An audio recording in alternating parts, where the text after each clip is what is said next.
முதல்வருக்கு எங்க இன்ட்ரெஸ்ட் இருக்கு அப்படின்னு கேட்ட உடனே கீழே இருக்கிறவங்க எல்லாம் த்ரிஷான்னு சொல்லுவாங்கன்னு அவருக்கு தெரியும். இது செட்டிங். இது கண்டிப்பா இது செட்டிங் பண்ணி தான் பண்ணிருக்கிறாரு. வேணும்னே இந்த பெண்ணுடைய பெயரை உள்ள இழுத்து நாரடிக்கணும் அப்படிங்கிற அந்த ஒரே உள்நோக்கத்தோட தான் பண்ணிருக்கிறாரு. தலைமுடியிலேருந்து கால் பாதம் உள்ளங்கால வரைக்கும் ஒரு காமம் தான், காம வெறி. காவிரி தாயினுடைய பூமியில நின்னுக்கிட்டு காவிரி தாயையே நீங்க அவமதிச்சு பேசினா அது எப்படி சார் எடுத்துக்க முடியும்? அவர் ஒரு பெண்ணை மட்டும் அவமதிக்கிற சார், ஒட்டுமொத்த பெண் குலத்தையும் அவமதிச்சிருக்கிறாரு. பேர்பட்ட ஒரு புனித நதி நீரை இவர் என்ன பண்ணிட்டாரு? மனிதன் உடற்சேர்க்கையின் பொழுது வெளிப்படுகிற ஒரு திரவத்துடன் ஒப்பிடுகிறார். நாளைக்கு உதயநிதி ஒரு கப்பு தண்ணி குடிக்கும் போது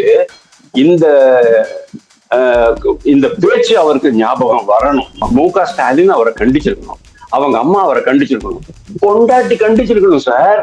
எல்லாருக்குமே பெண் ஒரு மனைவி அப்படிங்கிறது ஒரு பேலன்சிங் ஃபேக்டர் இருக்கும்போது ராத்திரி 12:30 மணிக்கு நீங்க இன்ஸ்டாகிராம்ல பொம்பளை அறகுறையா நிர்மாணமா இருக்கிற பொம்பளைங்களுடைய போட்டோவெல்லாம் நீங்க ரீபோஸ்ட் பண்ணிட்டு இருக்க மாட்டீங்க. ஜெயலலிதாவை எவ்வளவு அவமானப்படுத்தினாங்க. ஜெயலலிதாவை யார் கூட எல்லாம் கம்பேர் பண்ணி பேசினாங்க. சோபன் பாபுவை கேள், என்ன கேட்காத சோபன் பாபுவை கேள் அப்படின்னு சொன்னாரு. இந்த மாதிரி பல இன்சிடென்ட்ஸ் நடந்திருக்கு கருணாநிதி பீரியட்ல. கபில் சிபல்லாம் இருக்காரு, அவர் நம்மளுக்கு ஜாமீன் வாங்கி கொடுத்துருவாரு. கபில் சிபல் தான் இருக்காரு, அவர் நீதித்துறையில சொல்லி இந்த வழக்கு அடுத்த 150 வருஷத்துக்கு பட்டியல் இடப்படாமல் பாத்துக்குவாரு. இதுல இருந்து ஒரு விஷயம் எனக்கு ரொம்ப கிளியரா தெரிகிறது. தமிழகத்துல விஜயனுடைய ஆட்சி காலம் முடிஞ்ச பிறகு அடுத்த முதல்வர் த்ரிஷா தான்.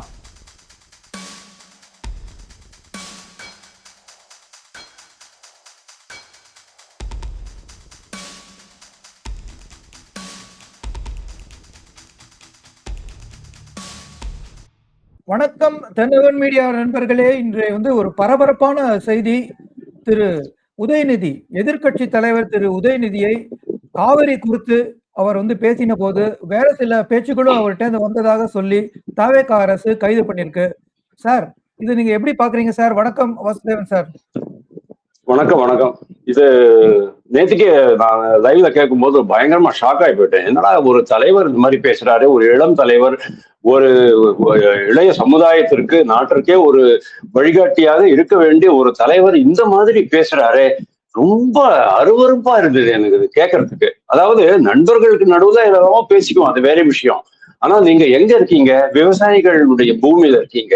அது எந்த பூமி? அது காவிரி தாயினுடைய பூமியில நின்னுக்கிட்டு காவிரி தாயையே நீங்க அவமதிச்சு பேசினா அது எப்படி சார் எடுத்துக்க முடியும்? அவர் ஒரு பெண்ணை மட்டும் அவமதிக்கிற சார், ஒட்டுமொத்த பெண் குலத்தையும் அவமதிச்சிருக்கிறாரு. எனக்கு காவிரி தாய், காவிரி அன்னை தான் நம்ம சொல்லுவோம். காவிரி மகாத்மியம் அப்படின்ட்டு புஸ்தகங்கள் இருக்கு, நீங்க படிச்சு பாருங்க. காவிரி மகாத்மியம்னுட்டு காவிரியை பத்தி புராணங்கள்லயே சொல்லியிருக்கு. அதாவது எழுத்தெல்லாம் உருவாகாம இருந்த அந்த ஏதோ ஒரு யுகத்துல அதெல்லாம் பத்தி சொல்லியிருக்கிறாங்க. காவிரி அவ்வளவு புனிதமான நதி இந்துக்களுக்கு. இவர் ஹிந்து விரோதிங்கிறத திருப்பி அவர் காமிச்சிட்டு இருக்கிறாரு. அதுவும் எக்ஸாக்ட்லி காவிரி பாயிர அந்த இடத்துல போய் நின்றுக்கிட்டு விவசாயிகள், யார் விவசாயிகள்? நமக்கு உணவளிக்கிறவர்கள் விவசாயிகள். அவங்களுடைய இஷ்யூ எடுத்து பேசும்போது ஒரு பெண்ணை அவமதிச்சது, ஒரு நதியை அவமதிச்சது, ஒரு நதி நீரை அவமதிச்சது. ஏன்னா நதி நீர் நம்மளுக்கு ரொம்ப புனிதமானது. நீங்க அது இந்த சாதாரண இதுல ஒரு அபிஷேகமோ இல்லைன்னா பூஜைக்கு ஆரம்பிக்கும் போது கூட நாம் என்ன சொல்லுவோம்? கங்கை சிந்து காவேரி ஜலேஸ்மின் சந்நிதிம் குரு அப்படிமோ. அதாவது கோதாவரி சரஸ்வதியிலேருந்து ஆரம்பிச்சு எல்லா கங்கை, எல்லா நதி நீரும் காவேரி வரைக்கும் நதி நீரும் இதுக்குள்ள இருக்கணும் அப்படின்ட்டு நம்ம கை வச்சு அதுக்கப்புறம் தான் அந்த நீரை நம்ம பயன்படுத்துவோம். கங்கை யமுனை இவ கோதாவரி சரஸ்வதி நர்மதே சிந்து காவேரி. இது நான் எழுதுறது சார், எப்போ எவனோ எழுதி வச்சிருக்கான். அது எழுதக்கூட இல்லை, வாய்மொழியா இருந்தது, அதுக்கப்புறமா எழுத்து வடிவத்துல வந்திருக்கு. அப்பேற்பட்ட ஒரு புனித நதி நீரை இவர் என்ன பண்ணிட்டாரு? மனிதன் உடற்சேர்க்கையின் பொழுது வெளிப்படுகிற ஒரு திரவத்துடன் ஒப்பிடுகிறார். எவ்வளவு அருவருக்கத்தக்க ஒரு சமாச்சாரம் நீங்க பாருங்க. உங்க வீட்டுல உங்க அம்மா, உங்களை சொல்லல, உதயநிதியுடைய அம்மா இதை ரசிச்சிருப்பாங்களா சார்? உதயநிதியுடைய அப்பாவெல்லாம் ரசிச்சிருக்கலாம், அவங்க அம்மா ரசிச்சிருப்பாங்களா சார்? அவங்க எவ்வளவு பெரிய ஆன்மீகவாதி அவங்க. உங்களுடைய மனைவி ரசிச்சிருப்பாரா? அவருடைய தங்க ரசிச்சிருப்பாங்களா? மாப்பிள்ளை ரசிச்சிருப்பாரா? என்ன சார் இதெல்லாம்? ரொம்ப பட்டு கேவலமா இருக்கு சார் இது. சோ இவர் கங்கை காவிரி நதிய மட்டுமல்ல, எல்லா ஒட்டுமொத்த பெண்களையும் இவர் அவமானப்படுத்திருக்கிறார். நாளைக்கு உதயநிதி ஒரு கப்பு தண்ணி குடிக்கும் போது இந்த இந்த பேச்சு அவருக்கு ஞாபகம் வரணும். அந்த அளவுக்கு அவர் மனதால அவர் கஷ்டப்படணும். அதாவது ஐயோ, இந்த புனித நீங்க உடம்புல நீங்க சோறு கொடுத்தாலும் சரி, நீர் கொடுத்தாலும் சரி, அது ஆகாரம். அது ஒரு யஜ்ஞம். அதாவது இங்க இருக்கிற அக்னிக்காக நம்ம போடுகிற ஆகுதி.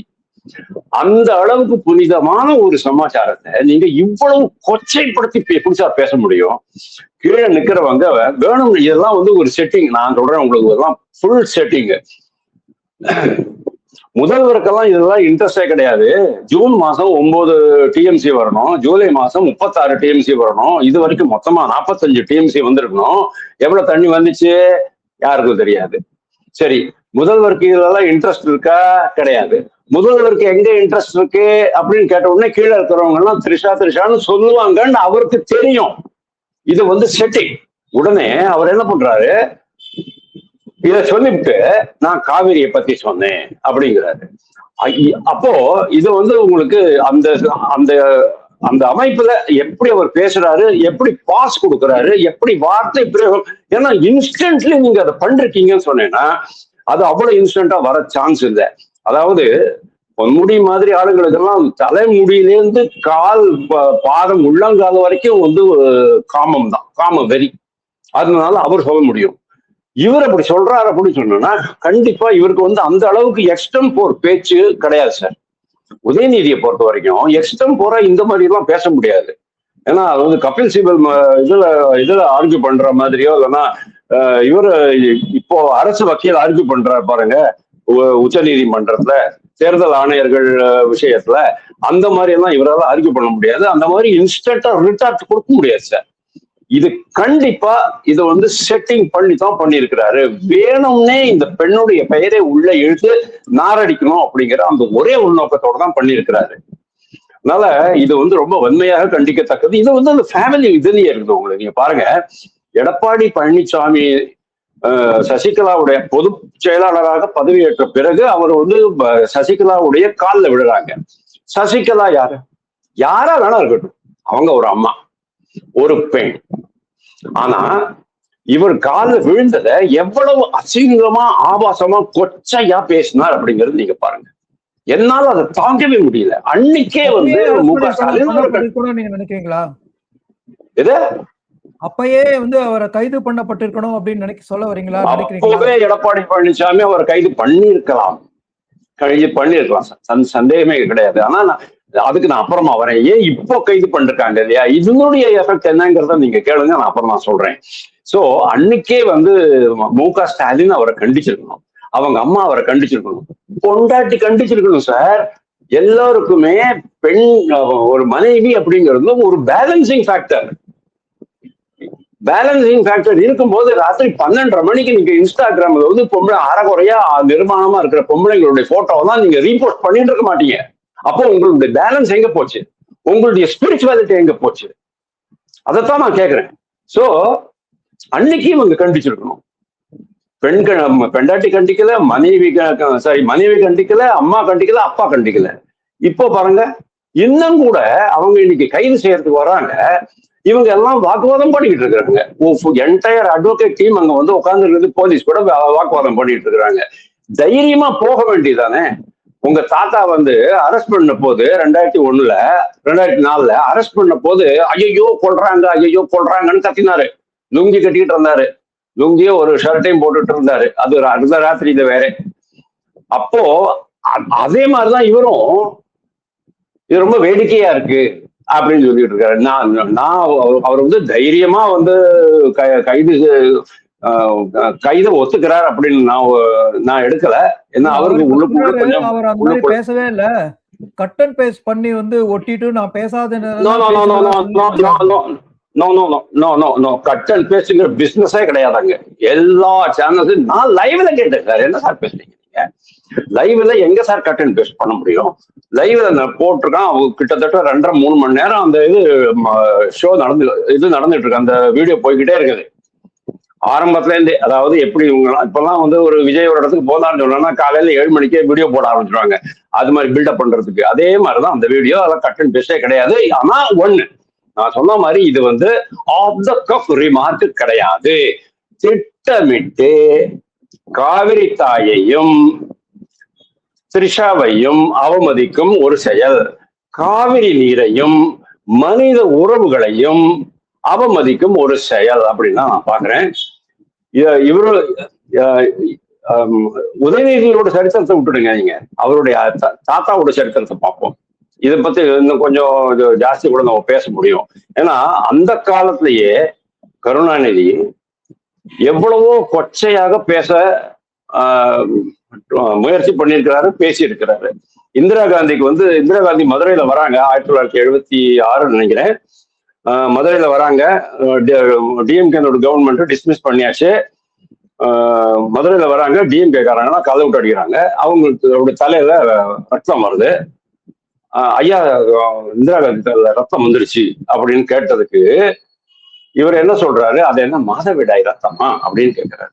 அதாவது பெண்களுக்கு மாசத்துல ஒரு 3 நாள் வந்து ரத்த போக்கு இருக்கும், அந்த மாதிரியான ரத்தமா அப்படின்னு கேட்கிற அளவுக்கு போச்சு பாருங்க.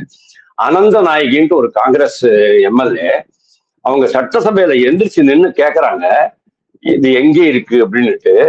அவர் என்ன சொல்றாரு, நாடாவை அவிழ்த்துப்பார். ஒரு பெண்கிட்ட பேசுற பேச்சா இது? அதாவது அவர் மீன் பண்ணது தெரியுமா, பாவாடை நாடாவை அவிழ்த்து பார், உனக்கு எல்லாமே தெரியும் அப்படிங்கிற மாதிரி அவர் வந்து பேசியிருக்கிறாரு. ஜெயலலிதா ஒரு பெண். ஜெயலலிதாவை வந்து எவ்வளவு அவமானப்படுத்தினாங்க. ஜெயலலிதாவை யார் கூட எல்லாம் வந்து கம்பேர் பண்ணி பேசினாங்க.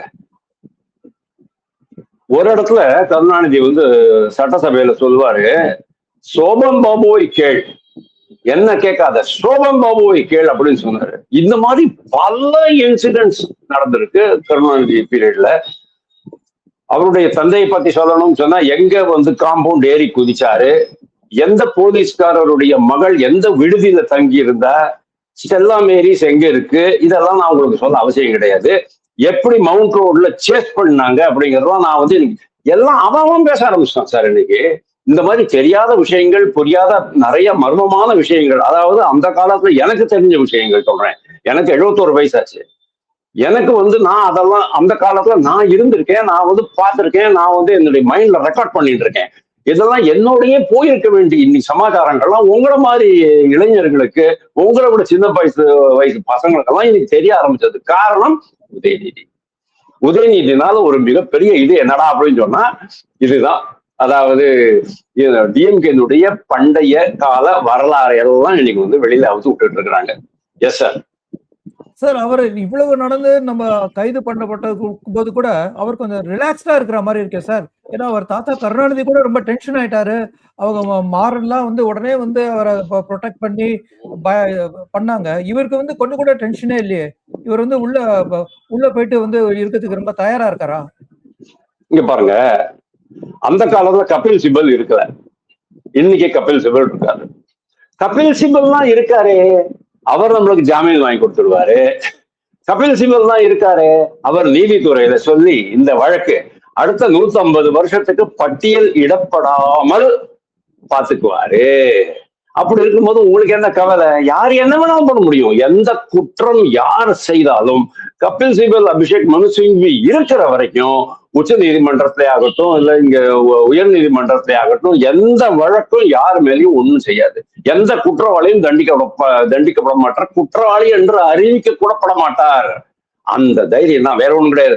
ஏன்னா கருணாநிதி காலத்துல அதெல்லாம் கிடையாது. கருணாநிதி காலம் அப்புறமா தான் அவர் வந்து ஒரு மிகப்பெரிய வக்கீல் படைய டெவலப் பண்ணாரு. அந்த வக்கீல் படையில கூட எல்லாம் பெரிய பெரிய வக்கீல்கள்லாம் கிடையாது, எல்லாமே மீடியாக்கள் தான். ஏன்னா கருணாநிதி வந்த பிறகு அதாவது இந்த கல்வித்துறையிலேருந்து ஆரம்பிச்சீங்க சொன்ன கல்வித்துறை, அரசு வாரியங்கள், மற்ற பொதுத்துறை நிறுவனங்கள் எல்லாத்துலயுமே நம்மளுக்கு ஆமாஞ்சாமி போடுற ஆளுகளை தான் வச்சுக்குவார் அவரு. அதாவது ரொம்ப இன்டெலிஜென்ட்டா இருந்தாங்க அப்படின்னு சொன்னாங்கன்னா அவங்க வந்து நம்மளுக்கு மதிப்பு மரியாதை கொடுக்க மாட்டாங்க. சோ நம்ம என்ன பண்ணணும், நம்மளுக்கு சைக்கோஹண்டா இருக்கிறவங்க, நம்மளுக்கு வந்து குலாம் இது அடிமையா இருக்கிறவங்க மட்டும் அங்க வச்சுக்கலாம் அப்படின்ட்டு அவர் டெவலப் பண்ணிட்டே போறாரு. அதே மாதிரிதான் வந்து நீதித்துறை சாரி நீதிபதி சாரி வக்கீல்கள் அணி அப்படிங்கிற ஆரம்பிச்சாரு.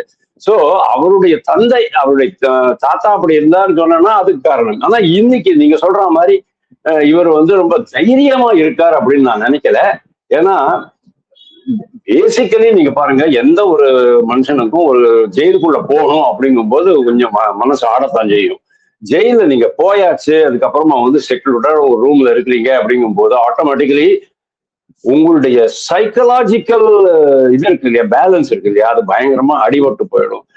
அப்படி பாருங்க, நீங்க வீர் சாவர்கர் வந்து 13 வருஷம் தனிமை சிறையில வச்சிருந்தாங்க அவங்க. அப்போ அவருடைய மனநிலை எப்படி பாதிக்கப்பட்டிருக்கும் அப்படிங்கிறது பாருங்க.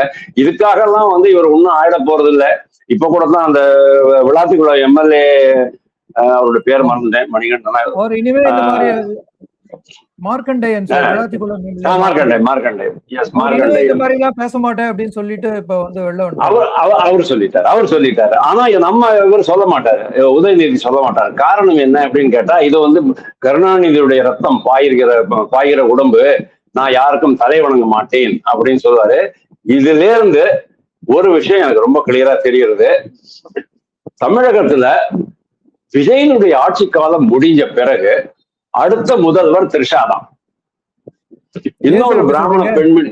ஆமா, அப்படிதான் சொல்லுவேன். ஏன்னா இந்த அளவுக்கு மக்கள் சார், இதனால தான் சார் இந்த டிஎம்கே தூக்கி விட்டுறிஞ்சாங்க. 57 அவங்களுக்கு கிடைச்சிருந்தது. 57 எம்எல்ஏஸ் எப்படி கிடைச்சாங்க? அவங்க வந்து பணம் கொடுத்து தான் அவங்க அவ்வளவு எம்எல்ஏ பிடிச்சிருக்கிறாங்க. பணம் மட்டும் கொடுக்காம அவங்களுடைய சொந்த சாதனைகளை சொல்லி அவர்களுடைய சீரும் சிறப்புகளையும் மட்டுமே, அப்படியேதான் இருந்ததுன்னா சீரும் சிறப்புகளையும் எல்லாம் சொல்லி மக்களை பார்த்திருந்தாங்கன்னு சொன்னா, மக்களை சந்திச்சிருந்தாங்கன்னு சொன்னா அவங்களுக்கு 10 சீட்டு கூட கிடைச்சிருக்காது. அவங்களுக்கு 3-4 சீட்டு தான் கிடைச்சிருக்கும். 57 இடம் அவங்களுக்கு கிடைச்சது இதுதான். அதாவது அவங்க பணத்தை கொடுத்து வாங்கிட்டாங்க.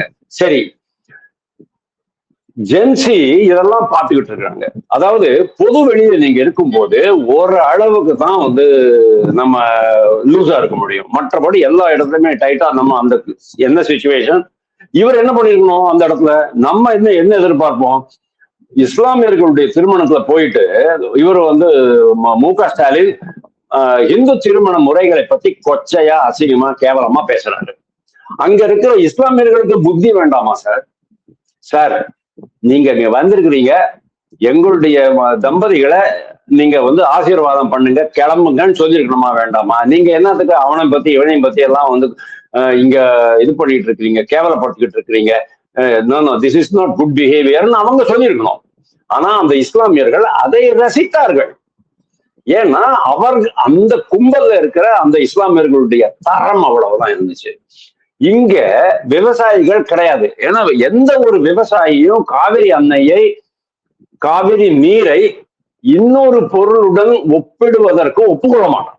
அவங்க மட்டும் உண்மையிலேயே விவசாயிகளா இருந்தானா நான் வெட்கி தலை குனிகிறேன். ஆனா அங்க இருந்தது எல்லாமே டிஎம்கேனுடைய 200 ரூபாய் ஊப்பிகள் தான், வேற யாரும் கிடையாது.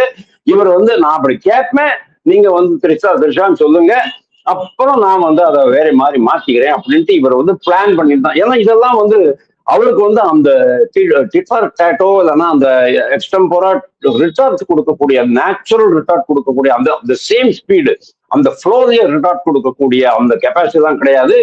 எழுதி வச்சுட்டு படிக்கிறவர் தான் நான் சொல்றேன் உங்களுக்கு. அப்படி இருக்கு. அதனால்தான் எனக்கு திருப்பி சந்தேகம் வருது, இது ஒட்டு மொத்தமா செட்டிங் தாண்டா இது அப்படின்னு நான் நினைக்கிறேன். திமுக இதுக்காக ஏதாவது ஒரு கலவரம் பண்ணணும்னு நீங்க எதிர்பார்க்கறீங்களா? திமுக கண்டிப்பா கலவரம் பண்ணும். அதுக்கு முன்னால த்ரிஷாவை நான் ஏன் சொல்றேன் அப்படின்னா, இதே மாதிரிதான் ஜெயலலிதாவை சொல்லி நாளைக்கு ஒரு 5 வருஷம், இன்னொரு 5 வருஷம், மேபி இன்னொரு 15 வருஷம் விஜய் தான் இருக்கிறார் நம்ம வச்சுக்குவோம். அதுக்குள்ள ஆல்ரெடி அவங்க வந்து த்ரிஷா நற்பணி மன்றம், த்ரிஷா மக்கள் பணி இயக்கம் அப்படிங்கிற ஆரம்பிச்சிட்டாங்க. ப்ராபபிளி அவங்களுக்கு இதனால ஒரு அட்வான்டேஜ் கிடைச்சாலும் கிடைக்கலாம் அப்படிங்கிறதுனால நான் அதை சொன்னேன். திரிஷா தான் வந்து உங்களுக்கு அடுத்த முதல்வர். அதாவது இன்னொரு 25-30 வருஷத்துக்கு டிஎம்கே தலை தூக்க முடியாம இவர் பண்ணிட்டாரு அப்படின்னு நான் நினைக்கிறேன். இப்போ நீங்க கேட்ட கேள்வி, டிஎம்கே கண்டிப்பா இதுக்கு எகன்ஸ்டா போராட்டம் நடத்தினா அதுக்கு தம் இருக்காது சார். ஏன்னா டிஎம்கே காரங்களே வந்து மனசு நொந்து போயிட்டாங்க. என்னடா நம்ம தலைவர். ஏன்னா நான் ஏன் சொல்றேன்னு சொல்றேன். நேத்திக்கு பல சேனல்கள்ல, அதுவும் எஸ்பெஷலி அவங்க எல்லாமே டிஎம்கே சார்பாக இருந்த பல சேனல்ஸ், டிஎம்கே சார்பாகவே பேசக்கூடிய பேச்சாளர்கள், டிஎம்கே முதல் குடும்பத்தை அப்படியே தேவ தூதர்களாக போற்றக்கூடிய பேச்சாளர்கள் அவங்களே சொல்லிட்டாங்க, உதய அண்ணா நீங்க ஏன்னா இப்படி சீரழிஞ்சு போயிட்டீங்க, ஏன் இப்படி தரம் குறைஞ்சு போயிட்டீங்கன்னு போடுற அளவுக்கு வீடியோ போட்டு நேற்றுக்கு நைட்டு ஏகப்பட்ட வீடியோ வந்துருக்கு சார். நீங்க போய் பாருங்க சார். அவ்வளவு பேரும் நொந்து போயிருக்கிறாங்க டிஎம் கேட்கறாங்க. ஏன்னா ஒரு அளவுக்கு தான் சார் இதெல்லாம் வந்து இது பண்ண முடியும். இவங்க எலெக்ஷனுக்கு முன்னால இவர் பாம்பே போயிட்டு பாம்பேல இருந்து துபாய் போறதுக்கு தனி பிளைட்ல போறாரு. எவனோ ஒருத்தன் பின்னால போயிட்டு வீடியோ போட்டிருக்கான், யார் அந்த நடிகை அப்படின்ட்டு. நடிகை கூட போனாரோ, நடிகை இல்லாம வேற ஏதோ ஒரு பொண்ணோட போனாரோ, உனக்கு என்னையா ப்ராப்ளம்? இது வந்து இட்ஸ் அ பிரைவேட் மூமெண்ட். அதெல்லாம் நீங்க வந்து வீடியோ போடக்கூடாது. ஆனா இதை போட்டது டிஎம்கே ஐடி விங். அதைத்தான் அண்ணாமலை வந்து அன்னைக்கு தமிழக மாநில தலைவராக இருந்தார், அவர் கண்டிச்சாரு.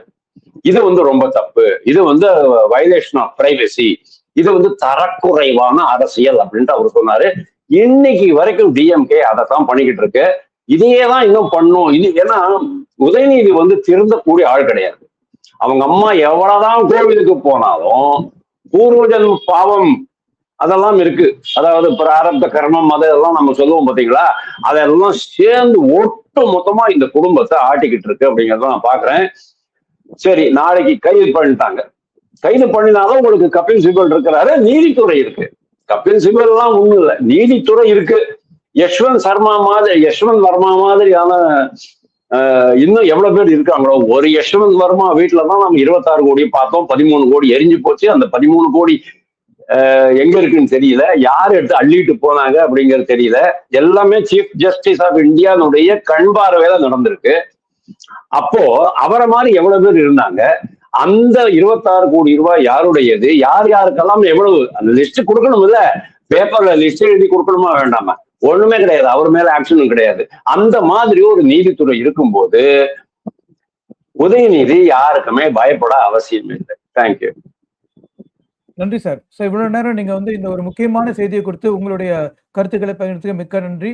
நேயர்களே, நீங்களும் உங்க கருத்தை வந்து நீங்க கமெண்ட் செக்ஷன்ல பதிவிடலாம். நம்ம சேனலுக்கு சப்போர்ட் செய்து ஆதரவு செய்யுமாறு கேட்டுக்கொள்கிறேன். நன்றி, வணக்கம். நன்றி சார்.